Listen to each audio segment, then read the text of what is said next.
I had a plan for literally the Wednesday I went to the chaplain. I said, on Saturday, if nobody helps me, I'm going into my office, and this is my plan on how I'm going to not be here anymore. What is up, you guys? Welcome back to the #1 mental health and addiction podcast, The Hopeaholics. I am your girl, Natalie Eva Marie, and these are my boys. I'm Chad. Hi, I'm Shane. Make sure you guys like, subscribe, and follow us on our socials and wherever you get your podcasts. Got a new episode dropping every Monday and Thursday. Please come check it out. This episode is brought to you by the Infinity Group. You guys, if you or a loved one is suffering, please call us today. The number is right here on the screen. We are here for you 24/7. Now, let's get into the episode. Kristen, welcome to the Hopeaholics Podcast. Thanks, man. We're rolling. Does it feel weird? Yeah. Yeah. It's like I always see you guys on Zoom, but now it's like, oh my God. Yeah, this is the actual studio. And what's kind of cool is we just unveiled that logo right behind you. So this is the first podcast with our new logo behind you. Okay, I feel kind of cool. No big deal. Yeah. No big deal. No big deal. I like how the camera hits it. We both are in the shot now. That's much better. Wasn't like that before. It's cutting off the top of our head, but that's okay, right? I'm proud of you. Congrats. Yeah. Yeah. Well, welcome. Thanks, man. If y'all don't know, Now you know. Kristen is a regular, OG. regular at our Recover Out Loud Zoom meeting every Tuesday night at 6 p.m. Pacific Standard Time. Thanks. The link is in the bio. We have to. Do we? So, Well, tell us what brings you out here first. So I came out to NA convention in Palm Springs, and I just needed some time to chill because it's been a beginning of a year for sure. Yeah? Yeah. Well, first, let's say, where are you from? Originally Ohio, but I've lived in Germany, Turkey, Africa, Ohio again, DC, and now New Mexico. Oh, wow. So currently you're in New Mexico? Yeah, and the tiniest town called Alamogordo, it's like population of like 2. No, I'm just kidding. But it's hella small, and it's it's known for white sands. Okay. It's like a big national park. You can like sled down the sand dunes. It's super fun. Oh, wow. What took you to New Mexico? Military. Oh, okay. Oh yeah. How old were you when you joined? 19. I did like a year of college, and then I did a summer, and I was like, I'm failing out of college. I'm gonna be homeless. Let me do something with my life. And then wanted to do the Marines, but the tattoo on my wrist that I have, it was too like high up on my wrist, and so I said, let's go to the Air Force. And I was like, I want to be on the front lines. And I went to security forces. I went to my first base, and I was like, beep, welcome to Vogelway. Beep, welcome to Vogel. Just literally like scanning IDs to come into Yeah. And then, sorry, I'm like dying over here. You're good. And then once I got to Germany, though, went on my first deployment. Interesting, was with the Army, like, First ID Infantry Division. I love you guys, but y'all are crazy. They're like, what's a woman? They've never worked with women before. And then when I was, I came back, I actually got selected to do security for President Obama when he went to Africa. Super awesome experience. And then from there started like let's start drinking to hide everything and all of my problems and all of this, because obviously that's the best way to cope with things, right? So your addiction didn't take off until you were in the military. Oh, wow. Yeah. I mean, I grew up seeing addiction in my household, but like I didn't do anything because I was like hella sheltered. I would cry if I had to talk to somebody, like super bad. But then military was like, it just went full force. Yeah. How long were you in, would you say like a year or two before you started to? I'd say like around 2 years. Yeah. because then after that was like started into my addiction, and then I also had a lot of like mental health stuff as well, and then it was like addiction, mental health, and then faith kind of all trying to combine together, which did not work, obviously. Yeah. And then it kind of blew up from there. How did it blow up? It was, so I started using a lot, and then I was like, man, I'm just gonna keep doing this because it's easy. And then it kind of progressed into hiding a lot of things, lying about myself because I didn't like who I was. And then from there, it kind of turned into, I don't want to be here anymore. Yeah. And so then in 2015, I actually had a suicide attempt. Oh, wow. Thankfully, I'm still here. Yeah. Yeah, that was one of two. And so 2015 was a big year because I actually had that. And then I was like super drunk when I tried that as well. And then I went and I told my supervisor at the time, and I was like, hey, I actually just tried to do this. And she said, oh, you're just trying to get attention. You're fine. And then I was like, okay, I'm fine. And so then I just kind of went forward from there, and 2 weeks passed. I'm still arming up because I'm a police officer, and arming up drunk. I wasn't drunk arming up, but like after work I would do that, and then I would say, oh, I don't want to be here anymore, with a weapon on me every day. And then eventually 2 weeks went by. My team lead from when I went to Africa to do President Obama like security for him, I was like, hey, so I kind of need some help. Like there's like a thing called MFLAC, so the Military Family Life Consultant. It's a therapy without notes. Oh, okay. Yeah. And so I was like, hey, do you have that number by chance? Super out of the ordinary for me because I don't do that. Like, I'm fine. I don't need nothing, right? Like, I can push forward. Nobody needs to help me because, like, yeah, we don't need help in our life. Okay, that's a lie. And so asked her about that, and then about a week went by. I don't know what happened. I don't know how my leadership found out that I wanted to, like, kill myself, but they did. They brought me up, and they're like, hey, so we heard some stuff happen. Like, what's going on? And so I was able to actually self-identify, because if you're in the military, you know, like if you get command directed to go to mental health, like it's a big, big impact on your career. And so I self-identified, went to mental health. That's where my advocacy started, like learning how to advocate for myself, because the therapist I first went to was like, let's talk to this stuffed animal. And I was like, hey, you know, like if that's for you, go ahead. But I can't talk to a stuffed animal to like figure out what the heck is going on. Yeah. And so I advocated for myself. I didn't know what that was at that time. Yeah. So I went through 2 therapists, and then the 3rd therapist, I finally was like, perfect. Like this actually helps. Like I'm learning things.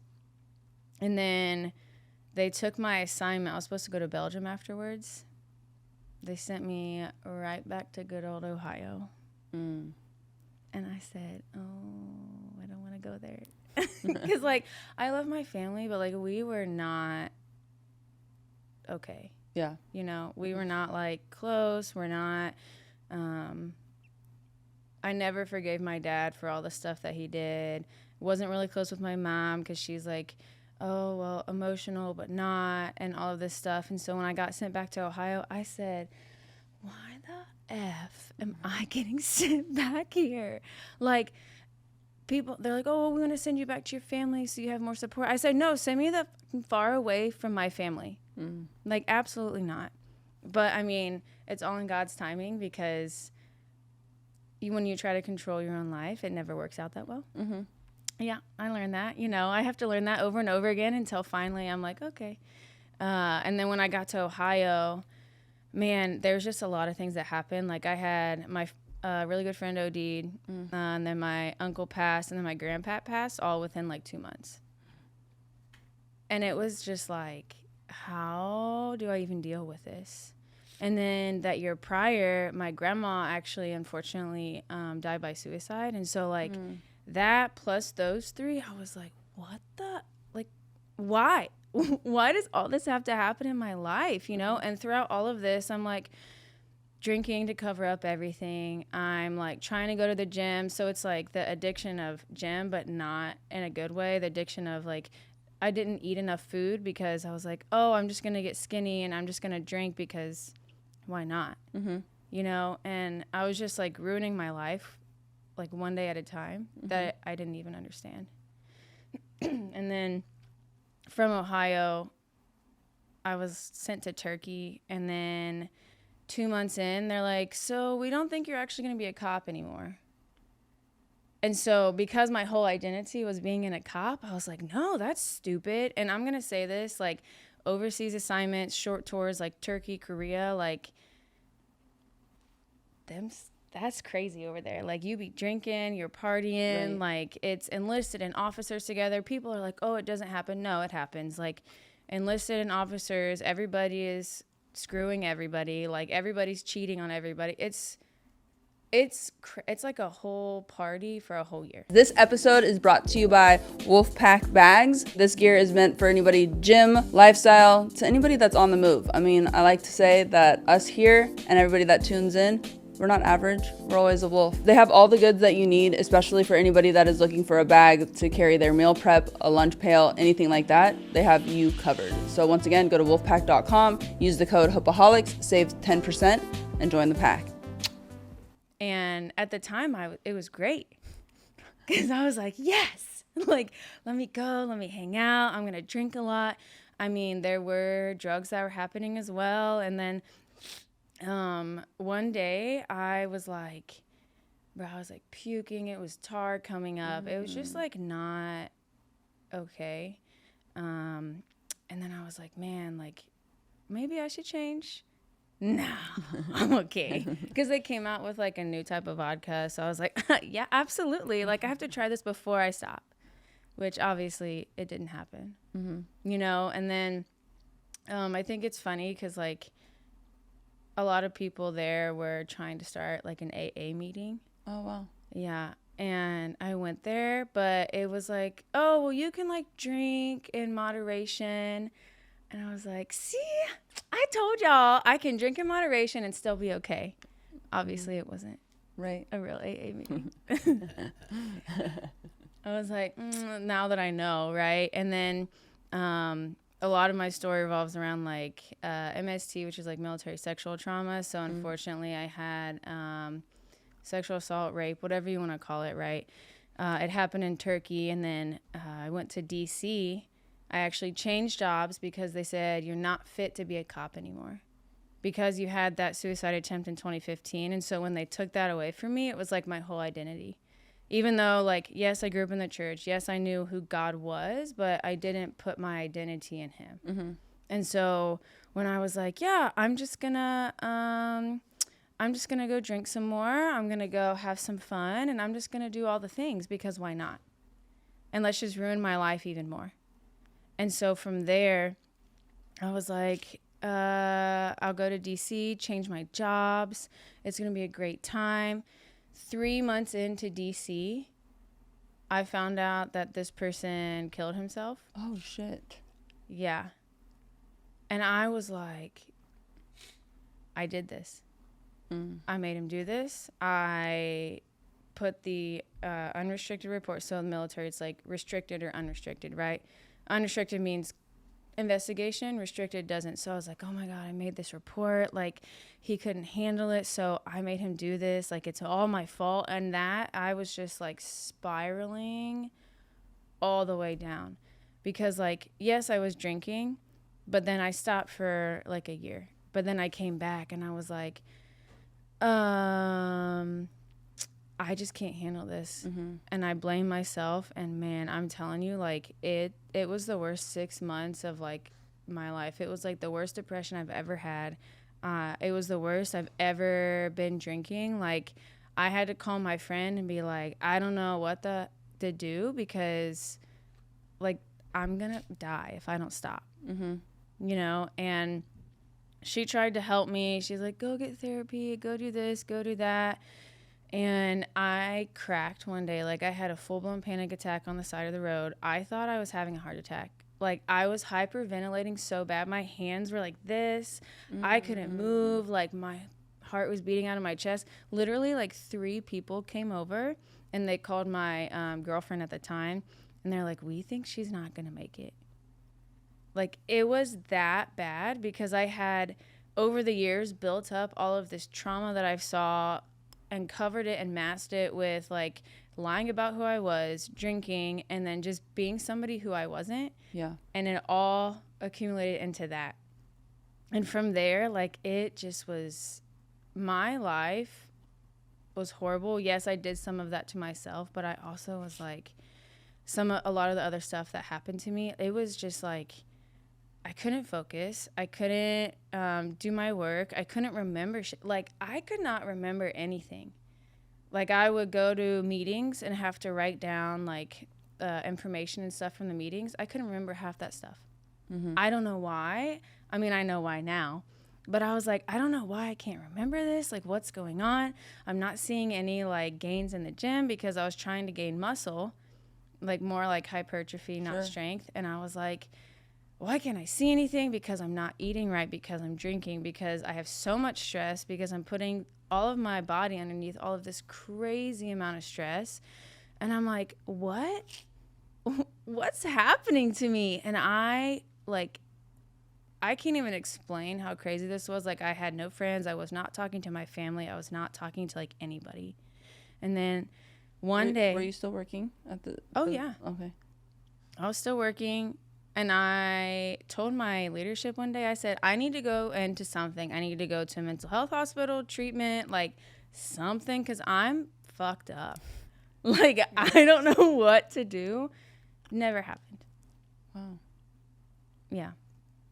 Never happened. They did help me get into, like, a therapy. But I realized, like, therapy only helped me so much. Sure. You know, and it's amazing because, like, God gives people the passion and, like, the knowledge to be therapists. But, like, you can only do so much going there, and you can only do so much if you actually don't apply what you learn. For sure. Because obviously I didn't do that, because obviously I need to learn 5 million times before anything actually happens. And while I was working and stuff, like, it was hell on earth. And then because of that, they decertified me on a lot of taskers that you had to have to be in the military. They did all of this, and then they were like, actually, we don't want you in this career field anymore. I was like, oh my God, number two career field? Like, what the heck, bro? And then I was like, well, what do I want to do when I grow up? I don't know. So I was like, let me be a physical therapist. So put in an application to retrain into physical therapy assistant. Got accepted. That is totally God, because, like, I had all of, like, the studies and the certs and everything to be able to go in, and for all the prerequisites. I can't even talk. Sorry. And then they were like, yeah, go ahead, go to school. So right before, I was like, okay, I'm going to move out of my apartment. It'll be great. And then another MST happened. I unfortunately was raped by somebody in my church. Yeah. And so that kind of, like, threw me through a loop, because I was like, I thought the church was good. I thought people in there, like, I freaking knew it. Like, people are messed up. Obviously, people are messed up because we're all messed up, you know? Yeah.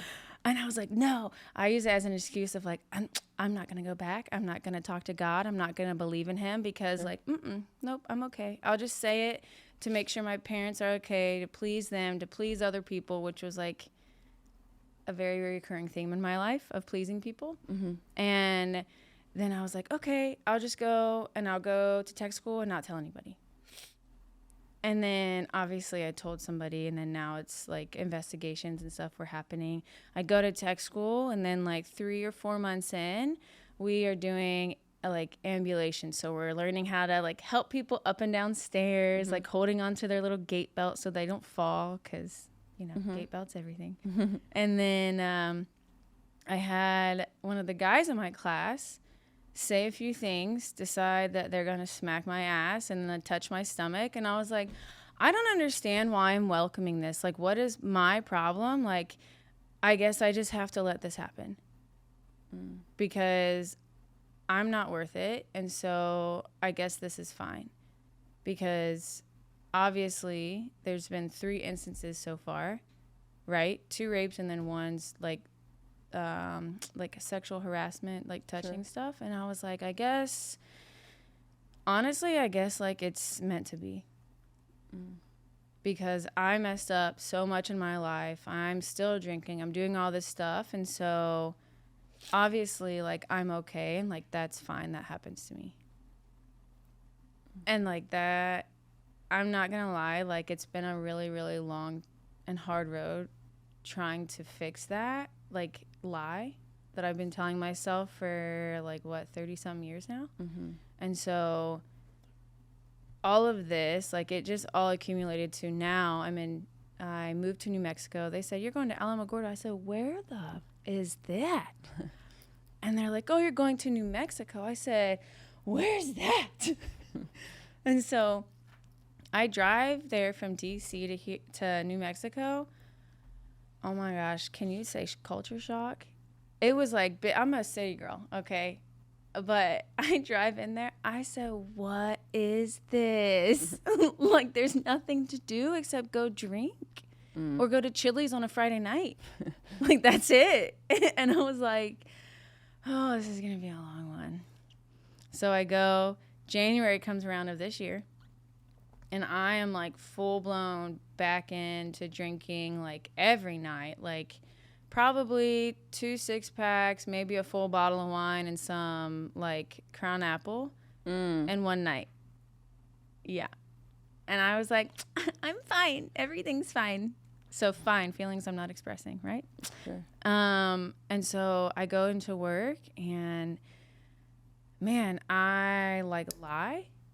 I'm not, like, I don't think that's okay, but I lie because I don't want them to know what's actually going on.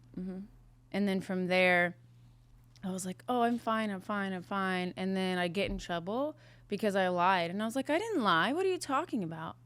No, that's the truth.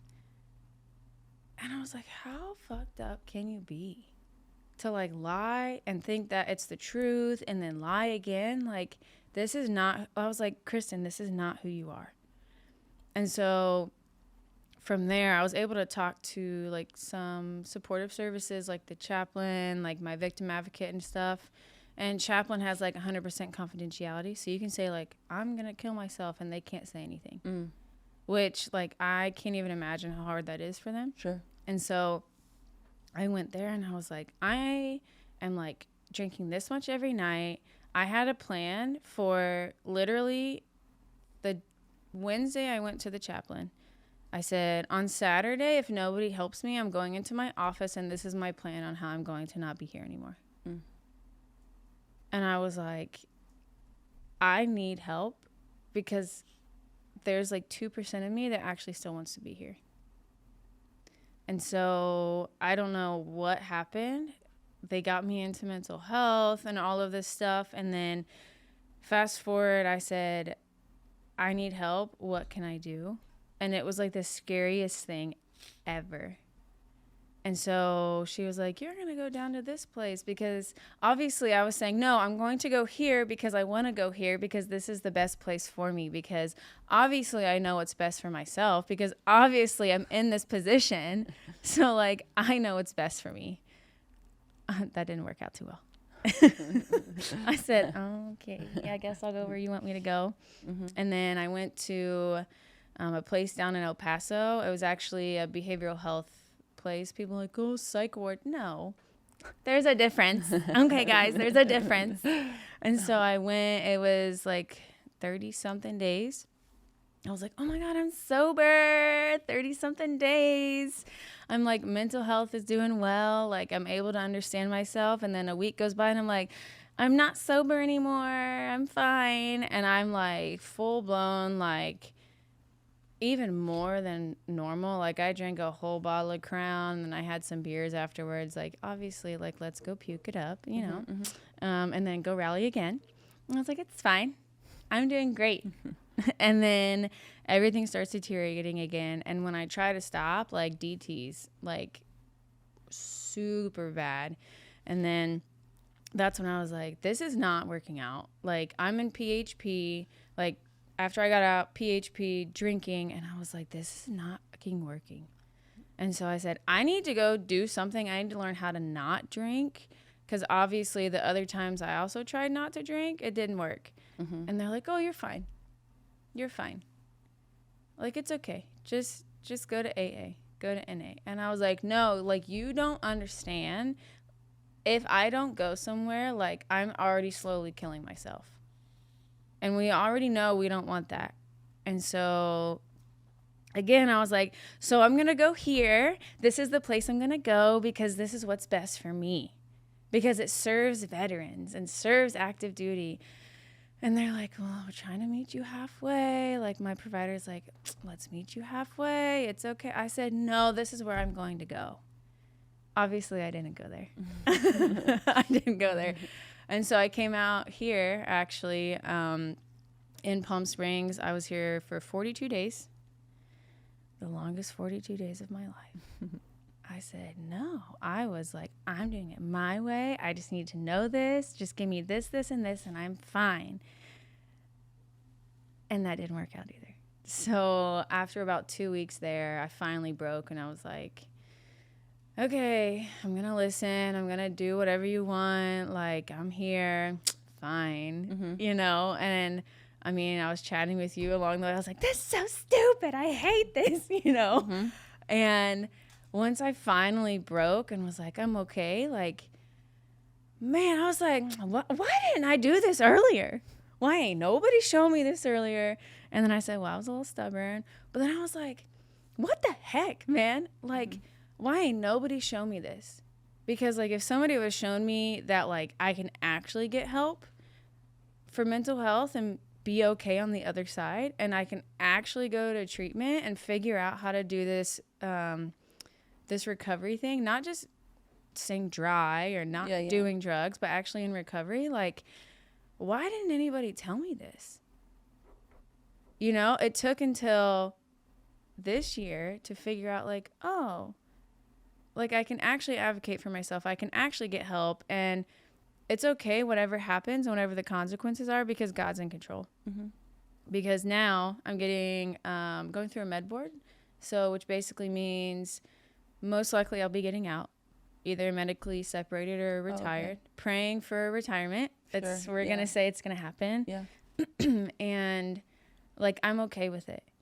Like, this is the first time in my life I've been like, yes, I have urges every now and then.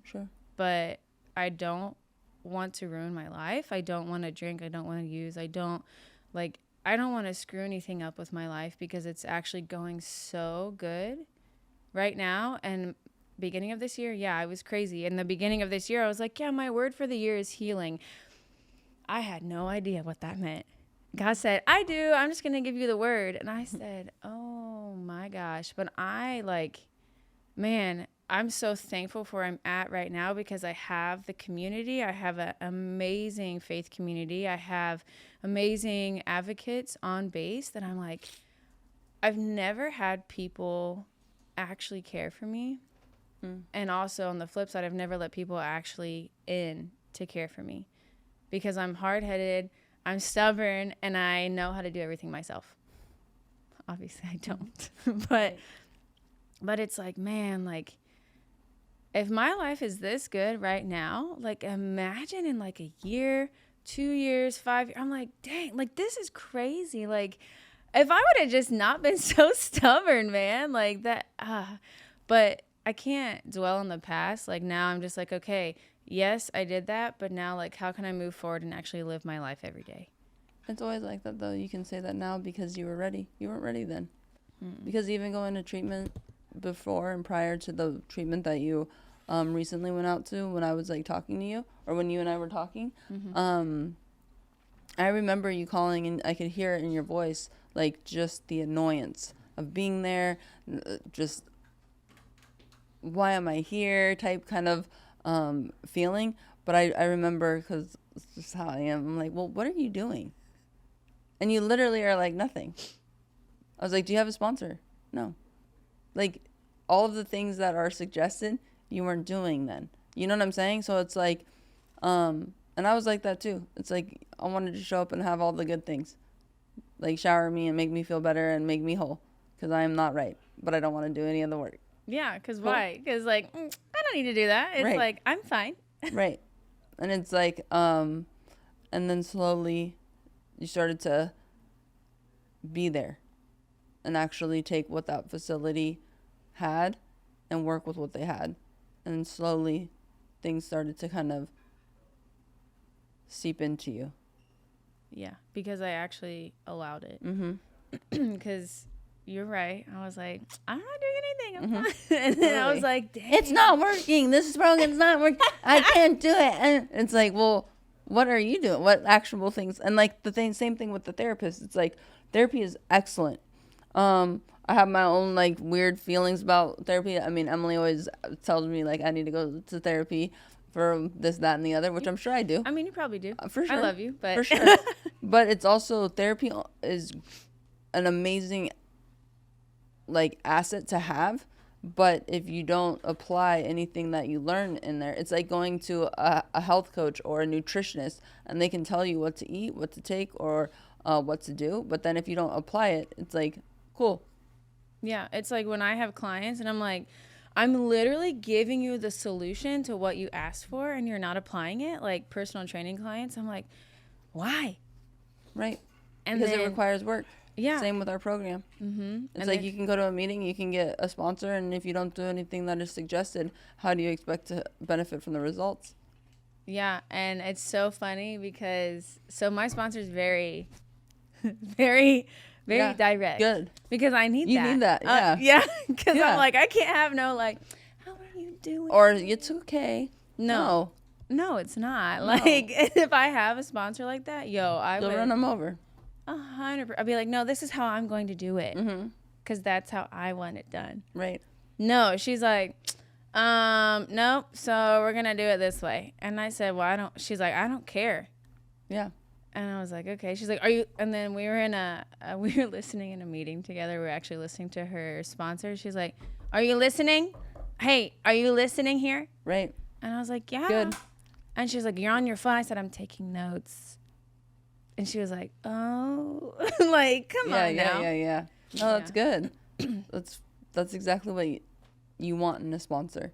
Somebody holding you accountable and making sure you're doing your thing, so that way they don't get a phone call being like, it's not working. Yeah, because you're not working.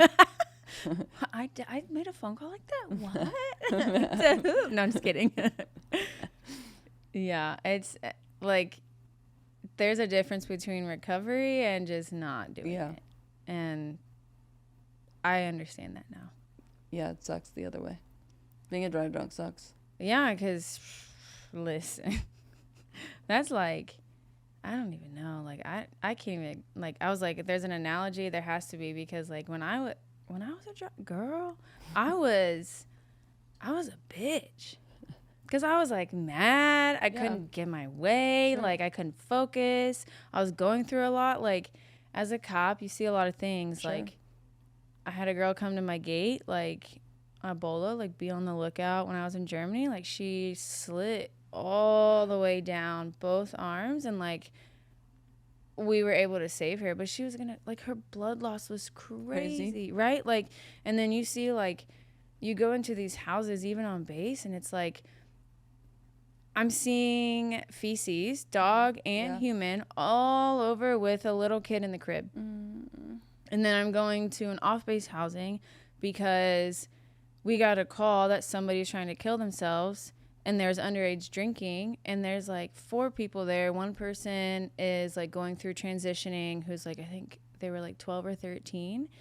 And there's just, like, it looks like a murder scene there. with like alcohol, bottles everywhere, knives. And then you're seeing all this and then you're deployed like, oh, I hope I don't get blown up today. Like I talk about it because just simple as that, because like I've worked through some of that stuff, but it's also like nothing to make light of. Sure. But then you go through all of this and you're like, obviously I must deserve this. You know, obviously I must deserve, like, and then another place, like I had a baby die in my arms. Like all of these things I can use as excuses to be able to go back. Because it's like, how do you even deal with that? Oh my gosh, you should be drinking, you should be using, you should be doing all this stuff. But really, like, no, I should be like bettering myself. I should learn how to actually love myself, because Lord knows I didn't for like almost my whole life, you know? And like you were talking about therapy, oh, I should go back. Like I never used it, like I said, but then there was one time when you were talking about that, there was like one time when I had a therapist in Ohio that, like, boy, bless her heart, because she worked with me so freaking long. And like she worked with me with something that happened through a thing called EMDR. Have you ever heard of that? Yeah, so we did that. Girl, I'm gonna tell you right now, that is some crazy stuff. Like you go back to the scene, but like you're safe, and it's like, it's amazing how much when you actually put the work in, it actually helps. You know? It's just tough. Simple program. Complicated people. How is your relationship now with your family? That's a very loaded question. Much better, I would say. Honestly. Are you the only child? Yeah, only child. So it explains a lot, right? Just kidding. Yeah, like my dad apologized for everything he did when I was in Ohio. Like super huge breakthrough with that. Sure. Like that's, I can't tell you how much that affected me, because I never had somebody apologize to me whenever they had wronged me up until that point in my life. Family, not family. And so that was like, oh, what? Yeah. Like, I was like, this has to be God, because, like, nothing else can happen, you know? And so it's nice to be able to actually talk to my parents and, like, them actually listen. And it's nice to be able to talk to them and, like, them actually want to understand. So, like, when I got my undergrad, they came out, like, it was online through Liberty University, but then I was like, I got to go to walk because I freaking finished something and the first thing in my life. Like, they came out and supported, and they like didn't even think they were going to because of like finances and other things that were happening, but they made a way, you know? And then now, like, they understand. Like, I actually talked to them right before I came in here. I was like, guys, I'm just letting you know I might be talking about you. Like, I don't care. We don't listen to podcasts anyway. I said, oh, right. Like, you didn't ever listen to my other one that I was on. Right. I mean, don't be lying. don't be lying over here. But, yeah, honestly, it's a lot better. I don't think they know to the extent of how bad my disease took over, or I let it take over. Sure. Obviously they'll get more of an insight if they listen. But it's really nice. I do have boundaries though for myself, just because I don't want to go back and I don't want to stay stagnant. So some of those boundaries like are with my parents, but that's okay.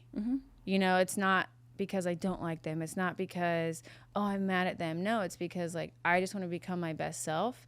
And maybe in this season of life means I need like 10 more boundaries than I do in the next season. Sure. Yeah.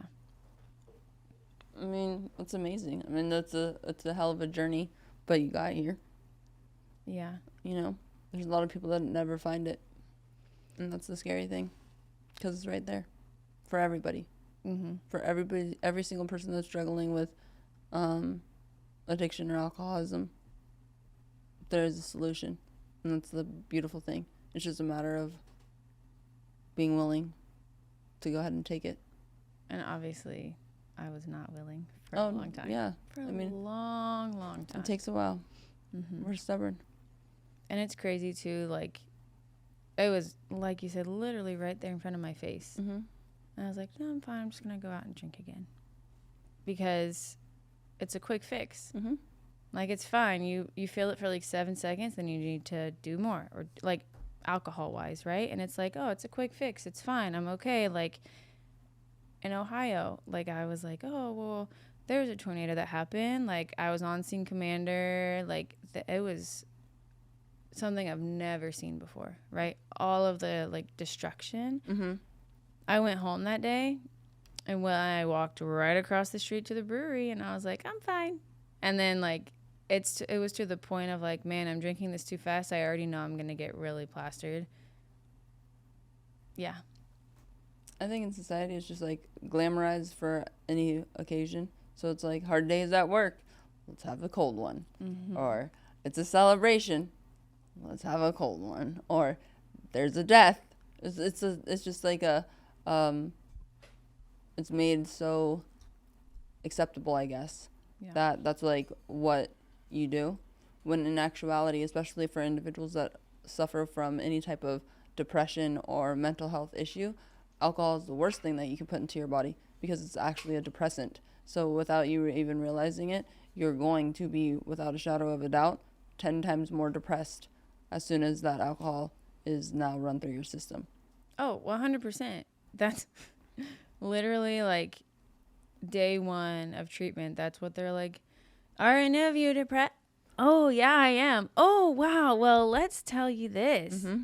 You fucked it up even more by putting this into your system. And I said, okay.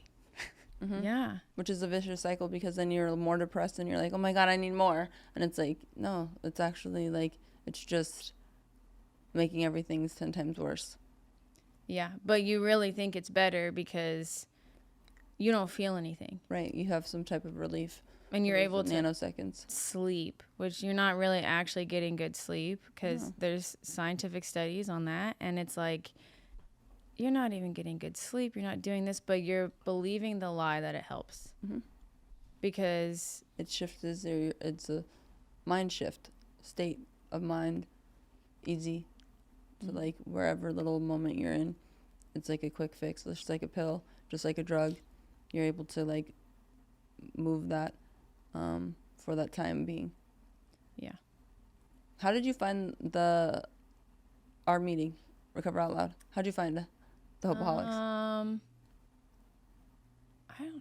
Oh, you know what I was doing? I was scrolling through the Insta of the Grams. Yeah. And I was like, Insta of the Grams. And I was like, let's scroll. And Yeah. I saw y'all and I was like, this seems cool. I like her hair. See? Every time. See, my And I like your hair. beard. See? You said you have to like have a compliment. You remember? Yeah, right? Mm-hmm. Yeah. What about me? Yeah, exactly. That's what we went over last week. Uh-huh. And then I also was like, okay, like fitness. Because I'm Sure. like, okay.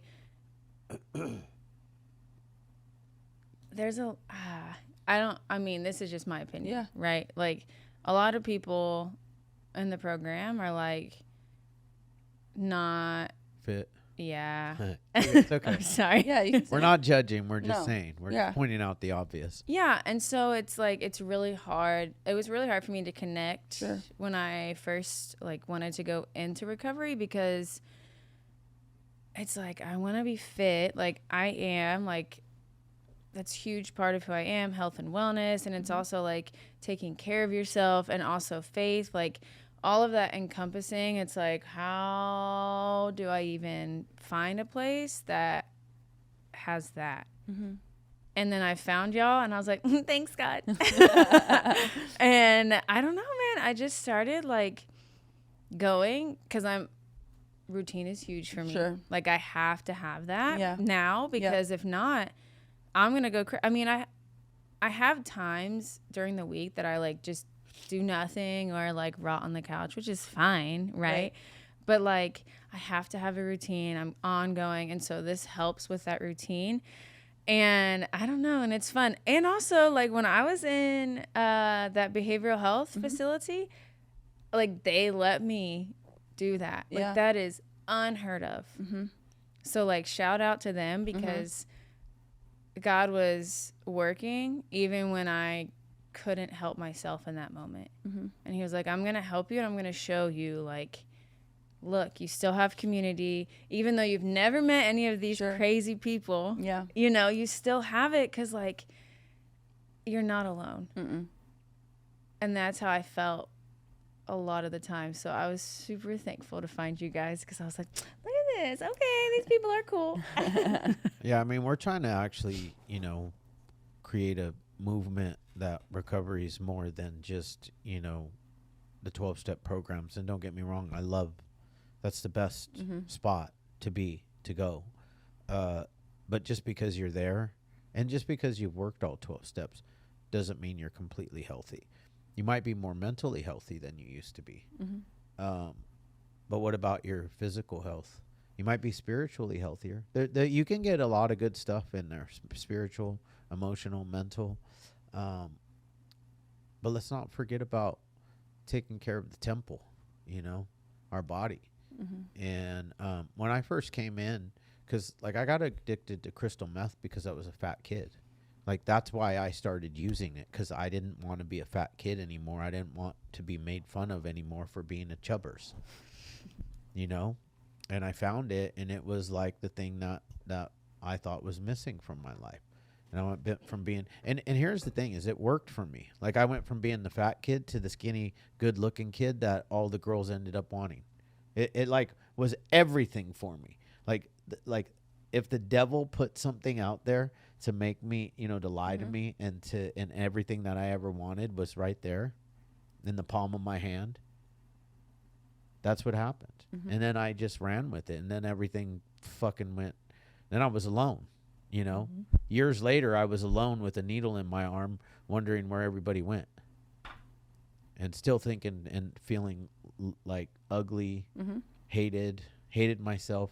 But my point is when I came into recovery, this was back in 1997, when I went into treatment for the first time.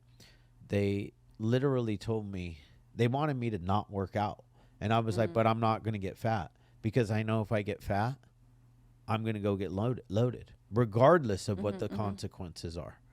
And they were like, well, you got to start working on your inside. And they were right. I worked on my outside. I forgot to work on my inside, and I got loaded again. But I feel like you got to work on all of it. Like, if you want real, like the real deal, where I am today, how I feel today, it is really literally mind, body, and spirit. You know, so don't overdo fitness. But make it a part of. Well, I think with fitness, especially now, it's like it's so overly saturated, where people have a misconception where it's like, oh, just aesthetics, you know, being skinny, or men wanting to be jacked, whatever it may be. But it's like, it's so much more than that. It's health. You know, it's like working out, it releases the chemicals that we search for when we pick up. Yeah. It's scientifically proven. In our brains, we're searching for, like, you know, all the good things, the dopamine, the serotonin. And those are the chemicals that actually get released when you move your body. And it doesn't have to be a maniac. You don't have to go run an ultra. You don't have to go lift or deadlift some crazy amount of weight. It's like I tell my parents, and they're older, I just want them to move their body, some type of physical movement. Go walk for 20 minutes outside. That's it. That's where you start. So Move it's like, that body. Move the body, because when you move your body, it changes the state where you're at. So you could be depressed, you could be sad, but I guarantee you, if you kick out of that and you go for a little walk, you at least bring your cortisol levels down, and you at least change for that moment of time, instead of being stuck in this, like, sickening false narrative that we like to tell ourselves a lot of the time. So it's like, physical fitness for me is like so much more. I mean, it's definitely took its like different times, different seasons of what it was, and there's been times I've been obsessive over it, for probably in a negative way. But now I look, and my perspective has changed, and obviously I'm a lot older, so it's like How old? I'll be 41 in September. Dang. But you That's said young. you came in the rooms when? I said, oh. I came in at 23. So I was 22 in 1997. So technically we both should have like fucking 20 something years, and we don't. I was 4 when you came in. Yikes. Yeah, I was already a full-blown dope fiend when you were born. Damn. What year were you born? Yeah, what year? 93. I was a drug I was- addict in how old was I? 1988. Oh, I was 88. 88. You were a drug addict. I was Yep. 4 when you were a drug addict. That's when I did my first line of crystal meth. It was the summer after 8th grade. And I snorted that bad boy, and I didn't stop until the police stopped me 10 years later. Yeah, good. Thank God. Yeah. The police. Wait, so you're only 30. 32. You're young. If I've seen a lot. Yeah, which is good, which is a blessing. You know why? Because God has now equipped you with so much knowledge, and even from all of the negative, to help somebody else. Because even though there's sometimes it's like, why God, why is this happening, or why am I going through this? It's so that way you can turn around and be of service to someone else, because they're guaranteed have walked through some sort of fire that is going to help them come out on the other side. Yeah, I ask that a lot. I'm like, why? I don't understand. Like, why this? Why the sexual assaults? Why do I have to be the first on scene when there's an active shooter? Like, why do I have to see all of this crazy crap? Why not you? Why though? not you is exactly what I was going to say. And then it's that's where I'm like, oh, Because God, you're well equipped to handle the next person that comes up and asks that same question. You know, like we're like we get gifted this gift of being able to help somebody that is suffering exactly like we're suffering. And we're able to endure a lot of pain and a lot of things that That's a gift and a curse. facts. it is. 100%. 100%. That's a gift and a curse, but if you hone it, if you hone it, I agree. and you own it, you know, it can be 110% your gift, because you know, the curse is the fact that like we'll stay out there Until we kill ourselves. and and the only thing that stopped me on my last run is God, because I had made a decision that I was just going to burn it to the ground, that I was going to ride this thing because I couldn't do it anymore. And I couldn't endure the getting sober again and having to deal with that bullshit. And I said, fuck it. I had just said, fuck it. I was going to ride that thing, and I was going to smash it as hard as I could into a brick wall. And hopefully I was going to die in the process. That's where I was at. I mean, I'm too big of a pussy to actually like kill myself. The one time that I like grabbed a bottle of pills because my wife, didn't want to talk to me anymore. I grabbed a bottle of pills, and then I called her and I was like, shit, I just took like 40 fucking pills. Because I got scared because I was going to die.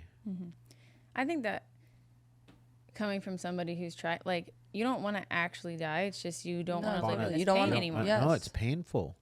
Like, it's painful. And it's like you don't know how to not live in pain. And it's like, even though, yes, you probably have been told how not to, or like given the tools and everything like that, like you're too, like the horses with the blinders on, like that's what you're looking like. And it's like, I have no idea what to do. And it's like, you're looking for that last hope, which in my opinion is God, but like, it's hard. But even then you feel like he's failed you. At least I did. I was like, you know, like I remember being in my end days, being in a spiritual warfare where like the devil was trying to get me to come to his side. And it sounded very tempting because there was everything I wanted over there. Sex, rock and roll, Drugs, money, drugs, women. I said sex. That's, I mean, that's women with me. Yeah, but you could like, you know, What? watch them walk around too. But the problem is that like God was like, if you go over there, you're not going to get any of that. You're going to just be laughed at like you're being laughed at right now. So you can stay in your meth-induced psychosis. You can think that you're working for the CIA, and you can think that there's people looking at you through the ceiling, and everywhere you go is fucking you're living in a glass house. You want that? You want that? Or you can actually do the right thing, because now I can live in a glass house. Like, I can literally live in a glass house. I mean, the stuff that I do that today, I feel like is not that bad that I could endure whatever The the consequences. Yeah. I can endure the consequences of my actions. But I don't know what my whole point of what I was saying is. But it's the pain, man. It's tough. Like for It's- people like that have been there, whether it's wanting to die or stuck in this depression where you cannot move your body, like you literally physically cannot get out of bed. I totally get it. We all get it. It's so difficult when you're in that dark, thinking that there's no light at the end of the tunnel.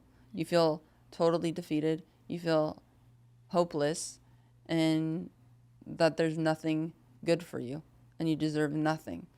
And it's like such a dark spot to be in. And but I do know that just like our program, just like our daily reprieve, and just like feelings and emotions, nothing lasts forever. This too shall pass. It will pass.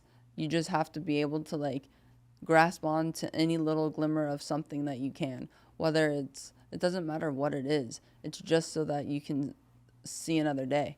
And that's like the struggle with the disease, is that it's always there. It's never going to leave. That's what's like, you can cure people from a lot of illnesses. And I feel for families that don't understand the disease, because it's very hard to understand unless they dive in and do some research themselves. Because to anybody, it's like, okay, if you love your kid, if you love me, if you love your spouse, if you whatever it may be, why can't you stop? If you are literally fucking your life off, why can't you stop? So I understand that kind of juggle. But what's wrong with that? I don't know. But we're lucky too, because there is a solution. You know what? Leave me alone. And the Lewis person, thinks I think it's funny. what the best thing is the person I am today, the person he is today, the person you are at this very moment. It's completely different than who we were. Yeah. And it's crazy to think, because it's like, oh my gosh, like thinking back to even the beginning of this Sure. year or like past years, it's like, who the heck was I then? Oh my gosh. Like, yes, I was Sure. like screaming for help, but man, this is like, even today, like crap happens, but it's so much more worth it. It's like living a life that I never thought I would be able to in my whole entire life. Like literally, this is crazy. So I was driving back from El Paso one day, from, I think it was in IOP. And I remember the exact moment I was coming back into Alamogordo, and I was like, man, I really, like, I want to live. Like, I want to be here. And like that is just like something that I'll never forget, because I don't know, everybody's like, oh, recovery is just from the substances. No, like, No. mental health, like you said, mental health, faith, spiritual, taking care of your temple, right? And that is just something that I was like, wow, I never thought I would say that. And like it took me till now, like I'm 32, and saying like I actually want to live, and so like I thought going into this, I was like, oh, I'll be fixed. I'll be fixed the first day I get to go in. No, like obviously it took me a while, but it's like trusting God, which I still have some problems with. We're still working through that together, Yeah. Progress, not perfection, baby. Yeah, I'd be having that on my mirror in my bathroom, Yeah. because I try to be perfect, Totally. because I have to be, because if not, like people are gonna run over me. But really, that's not the That's truth. not true at all. No. False narrative that you have to constantly change. So that ain't God. Anything good is God. Anything not is from who we don't want to listen to. Yeah. And you say, back up, fool. You said back up. But to me, Fool? what What's you up, just fool? what you just said is a psychic change. That's what happens when you start doing the suggestions. miraculously. Like, you'll just have these little moments that are like, damn, that's what's amazing. Yeah. And it's like, it's funny because when you're like, you actually do them, like, it's like, yeah, I'll actually get a sponsor. I'll actually do this stuff. But it's more of like, man, I feel so ashamed. You know what I mean? It's like, I didn't want to do a lot of that stuff because I was hella ashamed of who I was, who I lied about myself about, and everything. Sorry. I know. He did that today on the plane, too. I love it. But you know what? That's the biggest thing where I want somebody to listen to what you just said, because that keeps a lot of people out of the rooms, including myself, including him. The shame and the guilt that we have for whatever it is, whether it's stuff that we have done or has been done to us, or that we're feel guilt, some type of guilt or shame of relapsing and not coming back into the program because of this, that, or the other, for saying or talking, because people love to talk, because people are human. But what I have found for me is that all I have to do is seek his word. That's it. Nobody else's. Because that guilt and that shame, that's our own lie too. Because if you look at Jesus and how many of the disciples and everybody that has come to him fucked up a ton. Mm-hmm. How many were doing some crazy ass shit and then repented and went back and all was forgiven and they continued on their way? A ton. He is always there. He is always forgiving, and there's nothing that is that we have done that won't be forgiven. And who is another man? Who is another man to tell you to feel a certain type of way? Because who are they? Are they Jesus? Hell no. So if they're gonna judge me, okay, keep it pushing. See, and that took me a minute Sure. to figure that out, because it's like, because we like to beat ourselves up, because we're our own worst critic, we're our own worst enemy. and I want to people please everybody For sure. because I want to be Tough. liked. Yep. And I want to be included. Yep, totally. And it's a tough one. It's still difficult, but it's like, I think that's the biggest one of all addicts and alcoholics, is that we people please and we want to be liked and we want to be a part of. Nobody yikes me. That's what I used to tell my. That's what I told my mom on the way to preschool. No. Preschool. I'd tell my mom, nobody yikes me. How's that? Aw, But see, that's crazy. That like yeah. it starts at such a young age that we like tell ourselves these things, or we feel we're actually sensitive. All of us are sensitive little creatures, even though we like to put on this like, I ain't. Hard front, like, oh, we got this. I'm fine. Wow, everybody goes back home in their bed crying. like, oh yeah, I'm not fine. I hate everything. Totally, it's difficult, but it's like, it's beautiful once you start to kind of like, peel back those layers and try to remove as much of that guilt and the shame, because it's not real. There's some things that all of us have done in our past that are not the best. But it's like, you work through those things, with a sponsor or with somebody that, it says it in the Bible. That's what's like so crazy, is that everything that we do in our program, it says it in the Bible.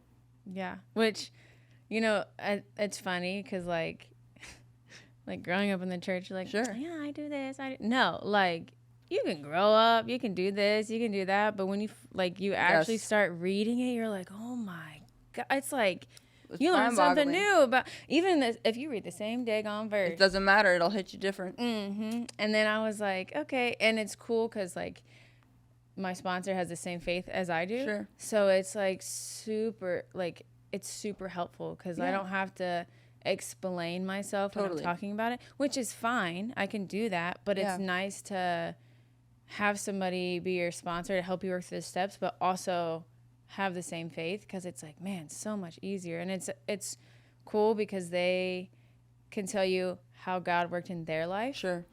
and how they can see him working in my life, even though I may not even see it. Sure. So that's really cool. Mm-hmm. It is wild, though. I grew up Catholic, did my first communion and everything.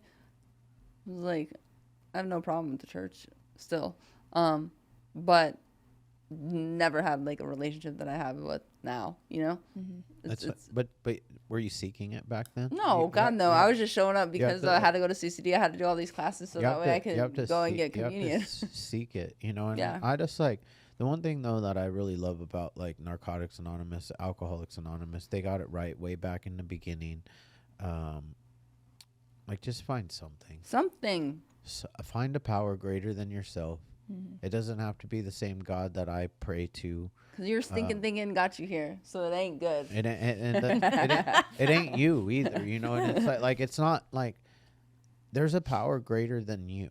That's all you have to do. That's it. You don't have to like be scared of Jesus. You don't have to just because like you know you hear Natalie or myself or anybody that comes on the podcast that talk about Jesus.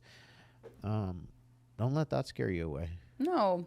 Go have it be a tree branch. I had one sponsor that I was sponsoring for a while. Well, that's not really a power greater than Yeah, but you. it doesn't Or a matter because doorknob. it's like something that is not you. So it's like sometimes people are so stuck on religion because of bad things that happen in the church that they need some type of focal thing. And there's like this Ocean's much better big than tree. a tree I like the ocean, but don't judge people.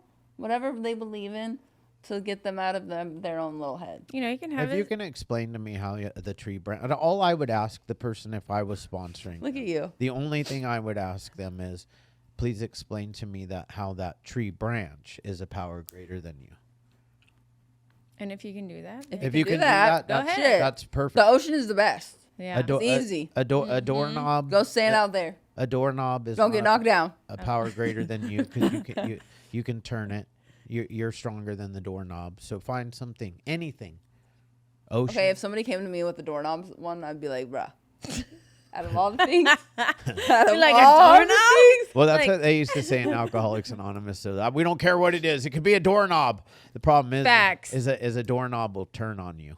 Oh, but Ooh, that's a good one. I stole that from somebody. Don't think I made that up, people. listen, you could have just been like, I made it up. Yeah. I said it 3 times. It's mine. Mine. Wait, so what's your sobriety date right now? March 20th, 2025. Savage. 4 months. It's 4 days before mine. Months. On March 24th. Oh, look at that. Okay, girl. Yeah, 4 months and some days. And, you know, I wasn't proud of it for these last 4 months. I'm going to tell you that. Like, Why? because I let people get to me, the people who are judging me, the people who are like, oh my God, you should have more. Oh my gosh. Like, or like, you shouldn't be speaking. You shouldn't be doing this or that because you have nothing to say. But like we were talking before, like somebody with 2 days can Yes. help somebody with 1 day. Yep. And 1 day, 0 days, keep going on. Because it's like, you have a story. Like, I have a hella crazy story. Like, that was just, yeah, I have a crazy story. And it's like, other people have stories too. It can be not crazy. It can be chill, like whatever. But like whatever you have to say will impact at least one person on this earth. So it's like, don't tell me I don't have anything to say, That's crazy. you know? And I got a little fired up about it. I said, okay. And then afterwards I was like, this bitch, like I have something to say. Like, don't silence me, you know? And like, I know God has given me a voice for like advocacy and like helping others and all of that stuff. So it's like, don't try to silence me. Like, maybe you need to do your own work, That's it. you know? She's in some type of her own pain because If it ever comes up again, interesting. just ask Shocked. them where in the Literature. basic, in the literature does it say that I can't speak? Totally. The only thing that they have it sometimes in meetings, and that's because As of if a- you're not, please do not share if you're drunk. But that's actually a group conscience. That has to be a group conscious Yeah, of that's that true, too. specific meeting, because all meetings are autonomous. That is true. Like you can actually speak Yeah. at many meetings, drunk Yep. or high. That is true. Depends on It's your not mood. every meeting. Some meetings though they put in a thing that you should have 24 hours of Sobriety. recovery. Yeah. Mm-hmm. So I mean, people say whatever they're gonna say. But you know? people are going through their Let own me thing. let me tell you what people said to me when I got sober, because I own treatment centers and I relapsed, and people told me that I shouldn't be working in treatment anymore. And you know what I did? I just put my head down. I didn't listen to them, and I kept doing what I was called to do. And damn, I'm glad I didn't listen to them, Yeah, me too. Me too. because I wouldn't know y'all. I wouldn't be here. God knows where I would be. Shit. Who knows? Listen, yeah. You'd still be happy loving your life in Texas right now. That's what you would be doing what you were doing. No, you can't really say that. I would definitely be doing my thing, but Yeah.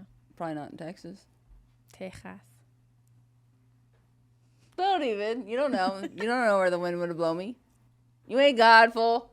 Facts. I got a Thank crystal, you. I got a crystal ball of where you would be. You'd have just been doing nothing would have changed. Nothing changes if nothing changes. I change all the time. That's Yeah. the difference with me. I move. When he speaks to me, I move. Yeah. Look As at my you should. life.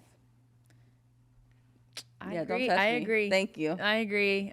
Sorry, I have to agree with her on this. He's I've like, been sitting next to her for 2 years. She doesn't. She's just It is so you making cannot, shit up right now. you cannot. Don't take that away from me. dang, you see how he's giving you crap right now? Like, are you gonna? See, Emily, make it gonna- real about him being a bully. Dang. You're gonna put up with that crap. I mean, I feel like you have to every day.